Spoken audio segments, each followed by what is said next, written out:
আসসালামু আলাইকুম। এসএসসির রেজাল্ট প্রত্যাশী ভাই বোনদেরকে এমটিপি নিউজ আপডেট চ্যানেলের পক্ষ থেকে প্রাণঢালা অভিনন্দন ও শুভেচ্ছা। এমটিপি নিউজ আপডেট চ্যানেলের পক্ষ থেকে আমি শাহিদ আছি আপনাদের সাথে।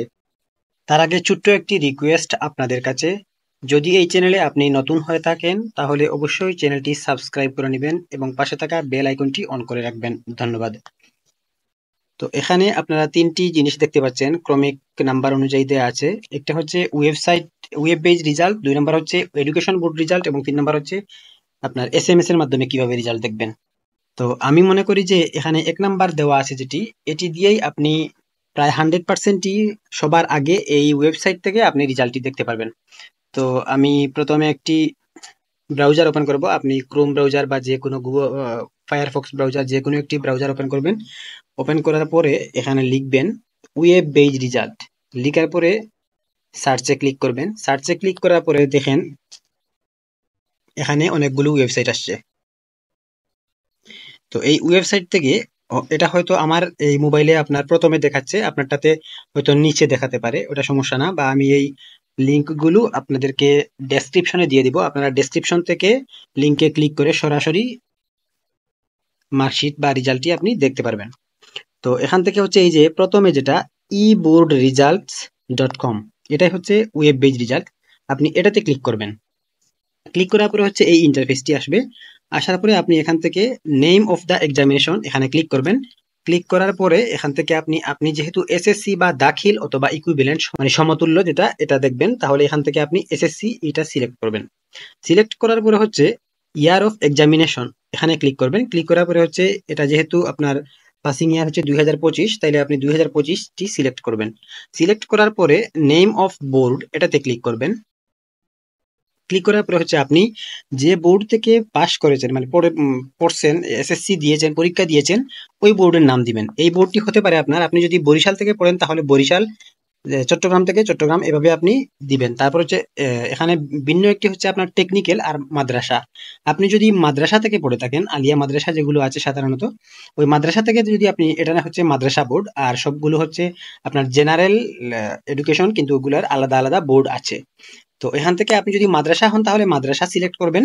আর যদি আপনি টেকনিক্যাল থেকে মানে ভোকেশনাল থেকে পাশ করেন তাহলে টেকনিক্যাল সিলেক্ট করবেন। তো সিলেক্ট করার পরে হচ্ছে আপনি এখানে টাইপ অফ রেজাল্ট এটাতে ক্লিক করবেন। ক্লিক করার পরে হচ্ছে এখান থেকে ইন্ডিভিজুয়াল, প্রথম যেটা আছে ইন্ডিভিজুয়াল বা ডিটেইলড রেজাল্ট, এটাতে ক্লিক করবেন। ক্লিক করার পরে হচ্ছে আপনাকে চাইবে এখানে রোল নাম্বার অফ এক্সামিনি, আপনার এসএসসির যে রোল নাম্বার আছে এডমিটে দেওয়া আছে, ওই এডমিট অনুযায়ী আপনার রোল নাম্বারটি দিবেন। রোল নাম্বারটি দেওয়ার পরে হচ্ছে রেজিস্ট্রেশন নাম্বার, আপনার যে রেজিস্ট্রেশন নাম্বার আছে ওই রেজিস্ট্রেশন নাম্বারটি এখানে দিবেন। আমি এমনি একটা দিলাম। দেওয়ার পরে হচ্ছে এখানে আপনার রেজিস্ট্রেশন নাম্বারটি দিবেন। রেজিস্ট্রেশন নাম্বারটি দেওয়ার পরে হচ্ছে এখানে দেখেন নিচে একটি সিকিউরিটি কি দেখাচ্ছে। এখান থেকে হচ্ছে এই যে 3899 এরকম দেখাবে। আপনি এটা চাইলে, যদি আপনি ধরেন এটা বুঝতেছেন না, না বুঝেন, তাহলে এই রিলোডে ক্লিক করবেন, ওটা আরেকটা নতুন আসবে। এই যে নতুন আসবে, আসার পরে আপনি ওইটা দিয়ে দিবেন। তাহলে এখানে দেখাচ্ছে আপনার 3070 দেওয়ার পরে হচ্ছে ভিউ রেজাল্টে যখন ক্লিক করবেন তখন আপনার রেজাল্টটি এখান থেকে দেখাবে। এটি কিন্তু ফার্স্ট, আমি মনে করি যে এটি আপনি সবার প্রথমেই এই ওয়েবসাইট দ্বারা আপনি রেজাল্টটি দেখতে পারবেন। তারপরে যদি এই রেজাল্টটি আপনি, এটাতে আপনি প্রায় 100%ই আপনি এখান থেকে দেখতে পারবেন। যদি আপনার তারপরও একান্ত কোনো প্রবলেম হয়, আপনি যদি চান যে না আপনি, আমি আরেকটা ওয়েবসাইট দেখাচ্ছি, ওই ওয়েবসাইটে দেখবেন, তাইলে এখানে লিখবেন ওই ওয়েব পেজ রেজাল্ট লিখলেও হবে, অথবা এডুকেশন বোর্ড রেজাল্ট বা এসএসসি, যে কোনো একটা লিখলেই এই ওয়েবসাইটটা আসবে। আমি লিখলাম এসএসসি রেজাল্ট।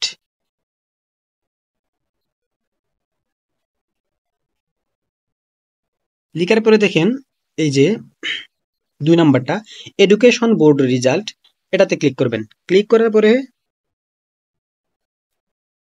দেখেন এটাতে এখন থেকেই একটু স্লো হয়ে গেছে। আর কালকে তো যখন রেজাল্ট দিবে তখন প্রায় 5-6 ঘন্টা বা তারও বেশি হতে পারে, এটা ওয়েবসাইট কাজ করবেই না। সুতরাং আপনি ওই ওয়েবসাইট থেকে দেখবেন, আমি প্রথমে যেটা আপনাকে দেখাইছি ওই ওয়েবসাইট থেকে আপনি দেখবেন। ইনশাআল্লাহ আপনি 100% ওটা ওখান থেকে দ্রুত দেখতে পারবেন। আচ্ছা, আসার পরে এখানে এই ইয়েগুলো দিবেন, এই যে এখানে এসএসসি অলরেডি সিলেক্টই আছে, তারপরে আপনার যদি বেস্টকম হয় তাহলে এখান থেকে এসএসসি দাখিল বা এসএসসি ভোকেশনাল যদি হয় তাহলে এখান থেকে দিবেন। দেওয়ার পরে হচ্ছে ইয়ার, আপনার ইয়ার হবে 2025, এই 2025 দিবেন। তারপর হচ্ছে বোর্ড দিবেন, এখান থেকে বোর্ড দিবেন, যেমন ঢাকা বোর্ড দিলাম। তারপর হচ্ছে রোল নাম্বার দিবেন, রেজিস্ট্রেশন নাম্বার দিবেন। তারপর হচ্ছে এখানে 6 আর 1 যোগ করলে হচ্ছে 7, আপনি এখানে 7 দিয়ে দিবেন। 7 দেওয়ার পরে সাবমিটে ক্লিক করবেন, আপনার ওইখান থেকে আপনার রেজাল্ট মার্কশিট সহ দেখাবে। কিন্তু ওই আমি মনে করি আপনি 1 নাম্বারটাই দিয়ে দেখবেন, যে ওয়েব বেজ রেজাল্ট ওইখান থেকে। এখানে এই ওয়েবসাইটে কিন্তু অনেক প্রবলেম করবে কালকে। তো যাই হোক, এরপরে হচ্ছে যদি আপনি এই 2টা থেকেও ব্যর্থ হন, যদি আপনার না হয়, তাহলে আপনি এই যে 3 নাম্বার যে অপশনটি এসএসসি, এই এসএমএসটি দিবেন। এই এসএমএসটি লিখবেন, প্রথমে হচ্ছে এসএসসি, তারপর হচ্ছে ডিএইচএ, মানে আপনার বোর্ডের নাম। এখন বোর্ডের নাম এখানে আপনারা দেখতে পাচ্ছেন, যদি আপনি ঢাকা বোর্ডের হন তাহলে ডিএইচএ, কুমিল্লা বোর্ড হলে সিএইচআই, এরকম মাদ্রাসা বোর্ড হলে এমএডি, কারিগরি বোর্ড হলে টিইসি। দেওয়ার পরে হচ্ছে এখানে প্রথমে লিখবেন এসএসসি, দেওয়ার পরে একটা স্পেস দিবেন। দেওয়ার পরে হচ্ছে ডিএইচএ দিবেন, আবার স্পেস দিবেন। তারপর হচ্ছে আপনার রোল নাম্বার দিবেন, রোল নাম্বার দেওয়ার পরে স্পেস দিবেন, তারপরে 2025 দিবেন, মানে পাসিং ইয়ারটা দিবেন। তারপর হচ্ছে এটি 16,222 এটাতে পাঠাতে হবে। আমি এখান থেকে একটু কপি করে আপনাদেরকে এসএমএসটিও দেখাই দিচ্ছি।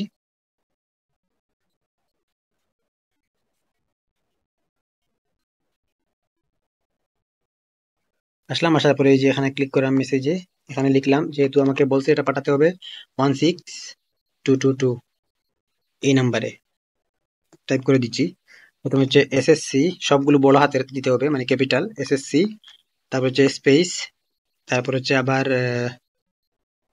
বোর্ড, যেমন ডিএইচএ, তারপর হচ্ছে আপনার রোল নাম্বার,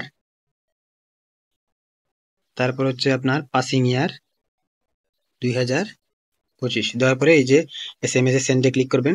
ক্লিক করলে ওটা চলে যাবে। এরপরে ফিরতি এসএমএস আসবে আপনার রেজাল্টের। ঠিক আছে, সবাই ভালো থাকুন, সুস্থ থাকুন। যদি ভিডিওটি আপনাদের ভালো লাগে থাকে অবশ্যই লাইক কমেন্ট শেয়ার করতে ভুলবেন না। ধন্যবাদ।